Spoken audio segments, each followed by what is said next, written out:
প্রার্থনা, দোয়া প্রার্থনা আল্লাহর কাছে করুন। রাসূল সাল্লাল্লাহু আলাইহি ওয়াসাল্লাম বলছেন, যখনই জালাতিস শামস, দুপুর যখন গড়ে যায়, সূর্য যেমন ঢলে যায়, ঠিক দুপুর যেমন পার হয়েছে 12টা, সোয়া 12টা, 12:30 হওয়ার সাথে সাথে সব দরজা খুলে দেওয়া হয়েছে। 12টা 5-10 দিকে সুন্দর করে ওযু করে 4 রাকাত সালাত আদায় করবেন। এই সালাতটা হচ্ছে তাহাজ্জুদ সালাত আদায় করে যে নেকি হবে, সেই নেকি এই সালাতে হবে। আর এইটা দরজা খোলার সাথে সাথে আপনার নেকিটা উপরে নিয়ে নেওয়া হবে। এই 4 রাকাত জোহরের সুন্নাত নয়। মনে থাকবে না মনে হয়? ছাড়াই কার গায়ে হাত দিয়ে বসে আছো? রেডি হও, প্রস্তুত হও, কথা 19-20 হয় না জানো। সম্মানিত দিনী ভাই বোন, আমি আপনাদেরকে অনুরোধ জানাচ্ছি, কথা একটু মূল্যায়ন করার চেষ্টা করেন। অন্য হাদিসে এসেছে, ইন্না ফিল লাইলি লাসাআতান, নিশ্চয় রাতে একটা সময় রয়েছে, লা ইয়াফিকু আব্দুল মুসলিম, যখনই ওই সময়ে কোন মুসলিম ইয়াসআলু মিনাল্লাহি খায়রান, যে কোনো কল্যাণ চাই, ইহকালের ও পরকালের যে কোনো কল্যাণ চাই, ইল্লা আতাহু ইয়াহু, আল্লাহ তাকে দিয়েই দেন। মাশাআল্লাহ, চাওয়া এরকম, এভাবে হাত তুলে মুখের সামনে ভালো করে দেখে। তারপরে হচ্ছে এগাসা, খুব বেশি করে চাওয়া এইটা। তারপরে হচ্ছে ইবতিহাল, মানে লাগবে, দেওয়াই লাগবে। হাত উঁচু করে, এইভাবে হাত উঁচু করে আল্লাহর দরবারে হাতটাকে লম্বা করে দেওয়াই লাগবে, এটা দিতেই হবে। এইভাবে চাওয়ার নাম হচ্ছে ইবতিহাল। তার চেয়ে একটু যেটা কম সেটা হলো এগাসা, আর যেটা স্বাভাবিক সেটা হলো সওয়াল, চাওয়া। আল্লাহর কাছে হাত তুলে প্রার্থনা করুন। কত হাদিস হাত তুলে প্রার্থনা করার। ইব্রাহিম আলাইহিস সালাম আহাল পরিবার রেখে চলে গেলেন। কালকে বলছিলাম, সেই সাফাত সানিয়া পাহাড়ের ওখানে গিয়ে হাত তুলে দোয়া করে বলছেন, আল্লাহ তুমি আহাল পরিবার ছেলে মেয়েকে রক্ষা করো।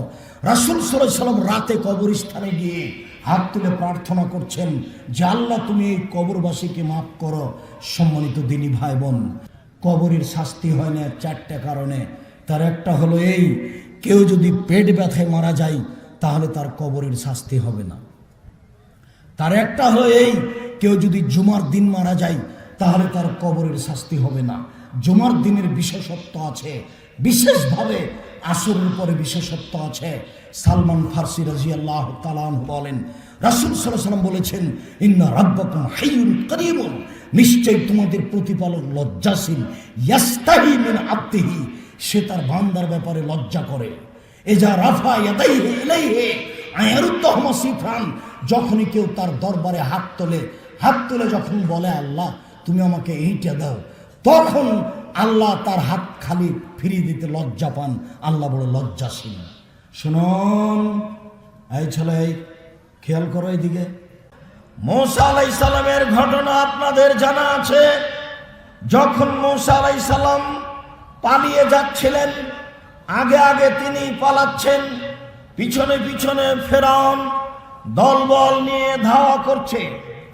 এক পর্যায়ে তিনি কুলজুম সাগরের এক প্রান্তে পৌঁছিলেন, যেখানে সামনে রয়েছে সাগর, পাশে রয়েছে পাহাড়, আর পালিয়ে যাওয়ার কোনো পথ নেই। তালা আসহাব মূসা, মূসার সঙ্গী সাথী বললেন, ইন্না লা মুদরাকুন, নিশ্চয় আমরা আটকা পড়েছি, আমরা বন্দী হয়ে গেছি। মূসা আলাইহিস সালাম বললেন, কাল্লা, কখনো নহে, অসম্ভব, এটা হতে পারে না, তারা আমাদের ধরতে পারে না। ইন্না মাইয়া রাব্বি, নিশ্চয় আমার সাথে আমার প্রতিপালক রয়েছেন, সায়াহদিনী, তিনি আমাকে পথ দেখাবেন। বাহ্যিকভাবে বাঁচার কোনো পথ নেই। ডানে ফেরাউন, বামে ফেরাউন, পিছনে ফেরাউন, সামনে কুলজুম সাগর, পালিয়ে যাওয়ার কোনো পথ নেই। এই পরিস্থিতিতে মূসা আলাইহিস সালামের সঙ্গী সাথী বলেন, আমরা আটকা পড়েছি, আমরা বন্দী হয়ে গেছি। মূসা আলাইহিস সালাম নির্দ্বিধায় বললেন। বাহ্যিকভাবে তিনি বুঝতে পারেন না বাঁচার পথ কি হতে পারে, বাহ্যিকভাবে বাঁচার কোনো পথ নেই। তিনি আল্লাহর উপরে ভরসা করে বলেন, কাল্লা, কখনো নহে, অসম্ভব, এটা হতে পারে না। ফেরাউন আমাকে ধরতে পারে না। ইন্না মায়া রাব্বি, নিশ্চয় আমার সাথে আমার প্রতিপালক রয়েছেন। সায়াহদিনী, তিনি আমাকে পথ দেখাবেন। আল্লাহ তাআলা মূসাকে বললেন, আমি ব্যাসাকাল বাহারা, আপনি আপনার লাঠি দিয়ে সাগরে মারুন। তিনি হাতের লাঠি দিয়ে সাগরের উপরে মারলেন। সাগর দুই ভাগে বিভক্ত হয়ে গেল, মধ্য দিয়ে রাস্তা হয়ে গেল। তিনি সঙ্গী সাথী নিয়ে সাগর পার হয়ে চলে গেলেন। ফেরাউন বুদ্ধি হারিয়ে দিয়েছিল রাগের কারণে। সে মনে করেছিল যে কোনো মূল্যে আজকে ফেরাউন যে কোনো মূল্যে আজকে মূসাকে ধরতেই হবে। সে বিবেচনা করল না আমি আসলে এই পানির পাহাড়ের ভিতরে ঢুকে গেলে বাঁচতে পারবো কি না। সে যখন ভিতরে ঢুকে গেল, দুই দিক থেকে পানি তাকে চেপে ধরলো। তখনই সে বলেছিল, আল্লাহ, মূসার যে রব রয়েছে আমি সেই রবের উপরে ঈমান আনছি, মূসার আল্লাহকে আমি মেনে নিলাম। তখন আল্লাহ তাআলার পক্ষ থেকে বলা হলো, এখন তুমি আল্লাহর প্রতি ঈমান আনলে, ইতিপূর্বে তুমি আল্লাহকে অস্বীকার করেছ। এই মূসাই যখন এই মূসার রবের নাম দিয়েছে আল্লাহর কাছে আশ্রয় চাইল, তার ঈমানকে আল্লাহ তাআলা গ্রহণ করলেন না। আল্লাহ তাআলা বললেন, তুমি ইতিপূর্বে নাফরমান ছিলে, এখন তুমি আল্লাহর উপরে ঈমান আনছো, তোমার এই ঈমান গ্রহণ হলো না। সম্মানিত দ্বীনি ভাই বোন, মূসা আলাইহিস সালামের আল্লাহ ভরসা দেখুন, তিনি কিভাবে আল্লাহর উপরে ভরসা করেছিলেন। তো দ্বীনি ভাই বোন, একটু বসে পড়ুন। আমি আপনাদের সামনে জরুরি কয়েকটি ওসিয়ত বা অনুরোধ বা উপদেশ হিসেবে বলতে চাই। সবার কাছে এক নাম্বার উপদেশ আমার এইটা থাকলো, মূল্যায়ন করবেন। 2 নম্বর উপদেশ হচ্ছে, যে কোনো মূল্যে 5 ওয়াক্ত সালাত আদায় করবেন। আজ থেকে নিয়ে অন্তরে প্রতিজ্ঞা করে নেন, আর কোনোদিন সালাত নামাজ ছাড়ব না। তৃতীয় উপদেশ আপনাদের জন্য জরুরি, হালাল রুজি উপার্জন করতে হবে, যে কোনো মূল্যে চকলেট বিক্রি করে হলেও। পঞ্চম উপদেশ, কোরআন মাজিদ পড়তে অভ্যাসী হতে হবে যে কোনো মূল্যে। এমনকি নিচে নামতে নামতে ইখলাস, বেশি না পারলে সূরা ইখলাস 3 বার পড়াতে অভ্যাসী হবেন। ভুলেও কখনো সূরা হাসরের 3 আয়াত চিৎকার করে পড়বেন না। কেউ পড়লে তাকে ঠেকানোর চেষ্টা করবেন। সূরা হাসর পড়লে অক্ষর প্রতি 10 নেকি হবে, এই কথা ঠিক। 70,000 ফেরেশতা আপনার জন্য দোয়া করবেন, এই কথা মিথ্যা।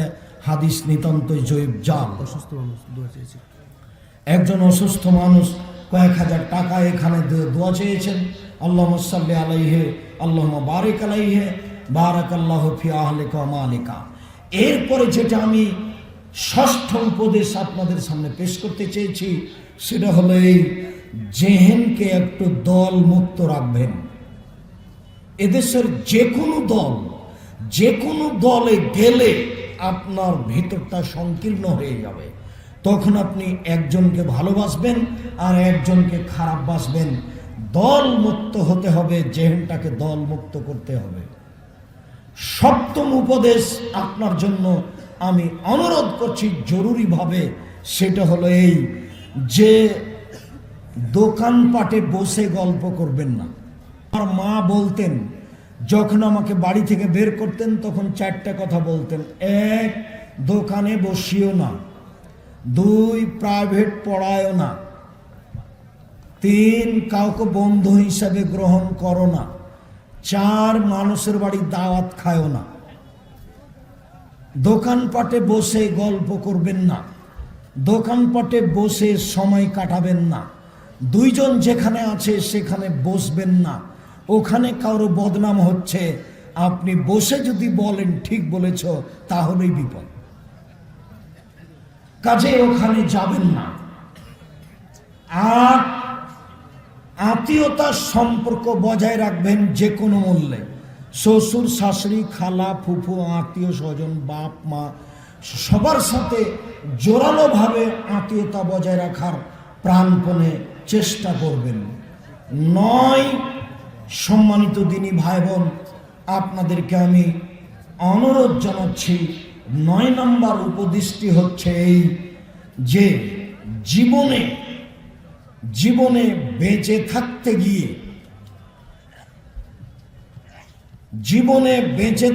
গিয়ে সবচেয়ে যেটা জরুরি মনে করবেন সেইটা হলো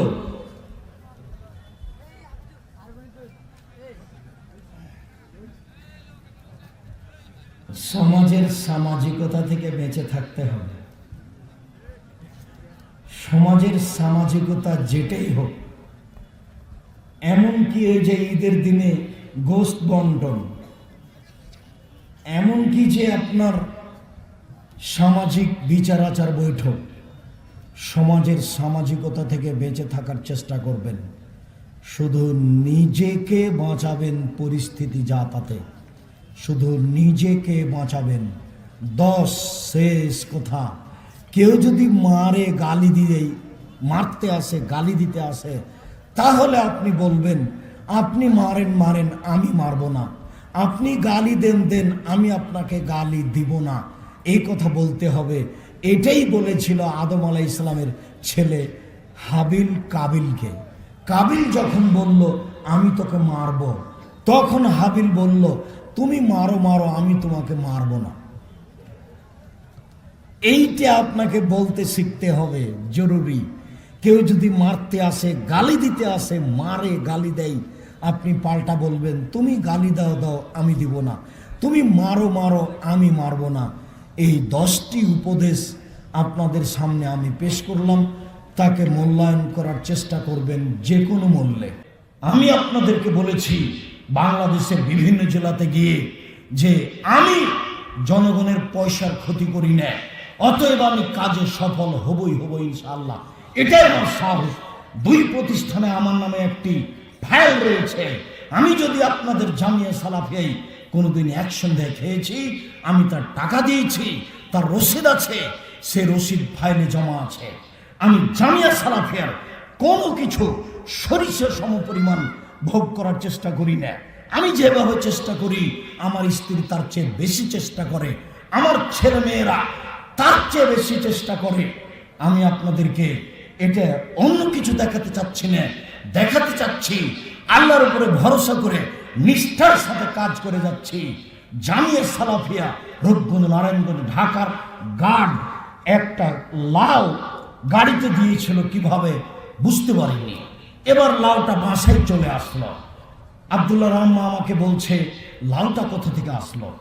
আমি বললাম তা তো বলতে পারছি না, কিভাবে আসলো। পরের দিন আমরা ড্রাইভার মাসুমকে বললাম, মাসুম বাসায় লাউ আসলো কিভাবে, তুমি কি দিয়েছ, তুমি কি বাসায় পৌঁছেছ? তখন ড্রাইভার মাসুম বলছে ওইটা তো রূপগঞ্জ জামিয়া সালাফিয়ার মাদ্রাসার মাঠে, জামিয়ার মাঠে যে লাউ গাছ রয়েছে, সেখান থেকে লাউ একটা ছিঁড়ে ওই গাড়িতে দিয়ে দিয়েছে। তা আমরা বললাম আমরা প্রতিষ্ঠানের জিনিস খাই না, তুমি এই লাউ নিয়ে যাও, তুমি খাও। 2 দিন পরে ড্রাইভার বাসা থেকে লাউ নিয়ে গিয়ে খেয়েছে। আমরা প্রতিষ্ঠানের কোনো কিছু ভক্ষণ করি না। আল্লাহে আল্লাহর কসম, আল্লাহে আল্লাহর কসম, আল্লাহে আল্লাহর কসম, আমি আব্দুর রাজ্জাক বিন ইউসুফ জাতির সামনে কোনোদিন রূপক কথা বলিনি, জাতিকে কোনোদিন কোনো ফাঁকি দিয়ে কিছু করতে চাইনি। আমি 10 পয়সা সামান্যতম ক্ষতি করি না। আজও জাতির সামনে বলছি 10 পয়সা ক্ষতি করব এরকম কোনো হিসাব আমার মাথাতে নেই। আহার পরিবার সব নিয়ে একনিষ্ঠভাবে একমুখী হয়ে খালে সন্তরে দিনরাত কাজ করে যাচ্ছি। সেটাই জামিয়া সালাফিয়া, সেটাই সম্মেলন। সকল দিনী ভাই বোনকে আন্তরিকভাবে দোয়া করার জন্য অনুরোধ জানাচ্ছি। সবাই একটু বলবেন আল্লাহ যেন কবুল করেন জামিয়া সালাফি। কিছু সমস্যার মুখোমুখি হয়েছি, তবু আমি থানায় যাইনি। এক সময়ে নিরুপায় হয়েছে, থানায় যেতে মানে সমাধা, থানা ছাড়া হবে না। তাই আব্দুল্লাহ গেছে যে সমাধা এখানেই রয়েছে। যেই এসপি আজকে দুপুরে এখানে আমাদের সাথে সালাত আদায় করেছেন, এসপি সব সমস্যাগুলিকে থামিয়ে দিয়ে বলেছেন সম্মেলন বাস্তবায়ন করতে হবে। তবে আব্দুল্লাহ একটা কথা, সালাফি শব্দটা, সালাফি কনফারেন্স নামটা বাদ দিয়ে ইসলামী সম্মেলন নাম দিয়ে কাজ করো। সালাফি সবচেয়ে শক্তিশালী নাম, এটাই ঠিক। প্রশাসনকে ভুল বুঝানো হয়েছে। যারা উসমানকে হত্যা করেছে তারাই সালাফি বিরোধী, যারা আলীকে হত্যা করেছে তারাই সালাফি বিরোধী, যারা যুগে যুগে রাতের অন্ধকারে মানুষকে হত্যা করা জায়েজ মনে করেছে তারাই সালাফি বিরোধী। যারা আজও সিরিয়ার মাটিতে, জর্দানের মাটিতে, ইয়েমেনের মাটিতে, আফগানিস্তানের মাটিতে মুসলমানকে হত্যা করা জায়েজ মনে করছে তারাই সালাফি বিরোধী।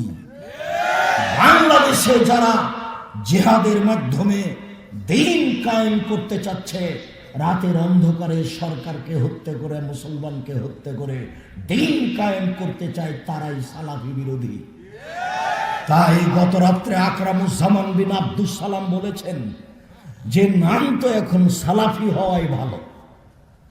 জেলায় জেলায় সালাফি সম্মেলন হবে, সালাফি কনফারেন্স হবে, সালাফি আকীদাই সঠিক আকীদা, সেটাই সাহাবীদের আকীদা, সেটাই তাবিদের আকীদা, সেটাই ঠিক।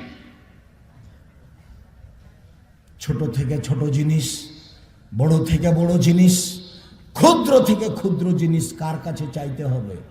উপরে। শিখে যান এটাই। এই ছেলে, ঘুমাচ্ছ কেন?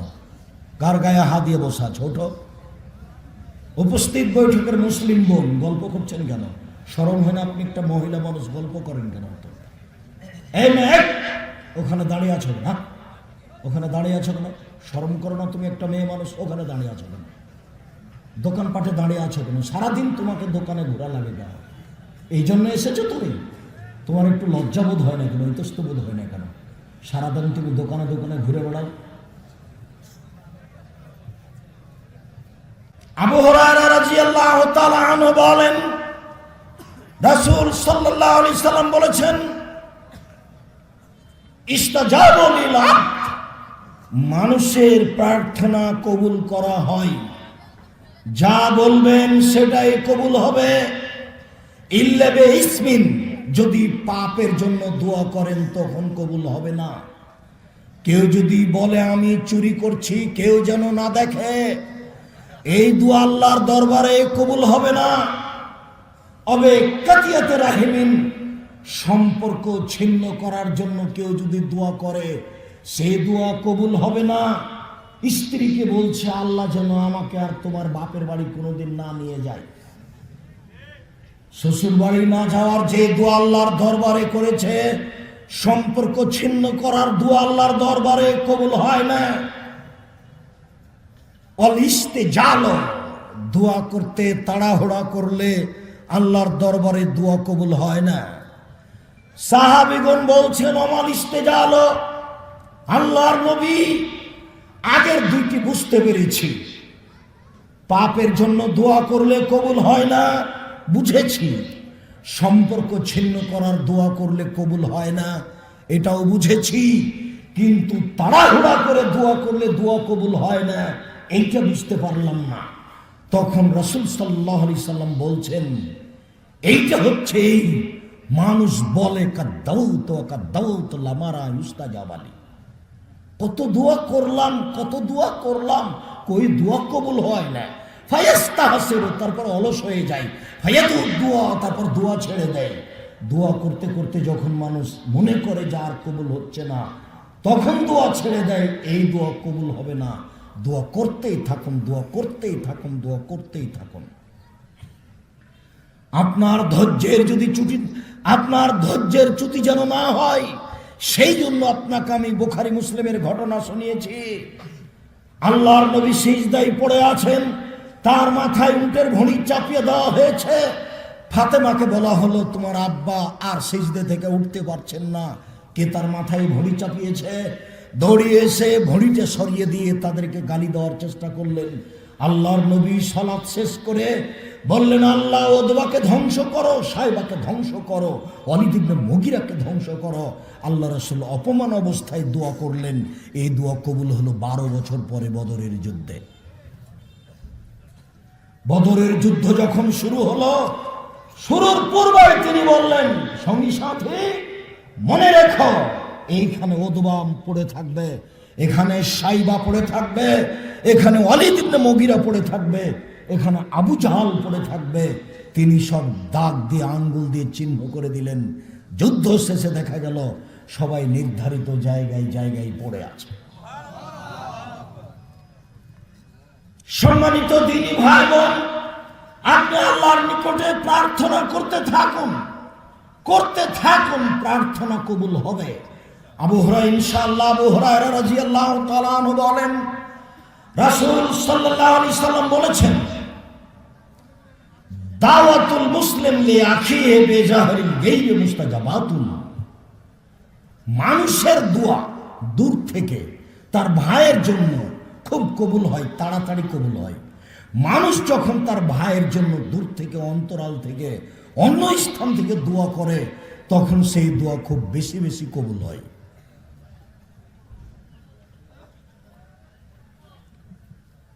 আল মালাকুল মুআক্কাল ইনদা রাসিহি, যখন সে তার ভাইয়ের জন্য দোয়া করে, একজন ফেরেশতা তার মাথার পাশে অবস্থান করেন। কুল্লামা দালে আখিহি বিখাইরিন, যতবার কোনো মানুষ তার ভাইয়ের জন্য কল্যাণের দোয়া করে, ততবার ওই ফেরেশতা বলে, আমিন ওয়ালাকা বিমিসলিন। তুমি যে তোমার ভাইয়ের জন্য দোয়া করলে, আমি ফেরেশতা বলছি আল্লাহ তুমি এটা কবুল করো।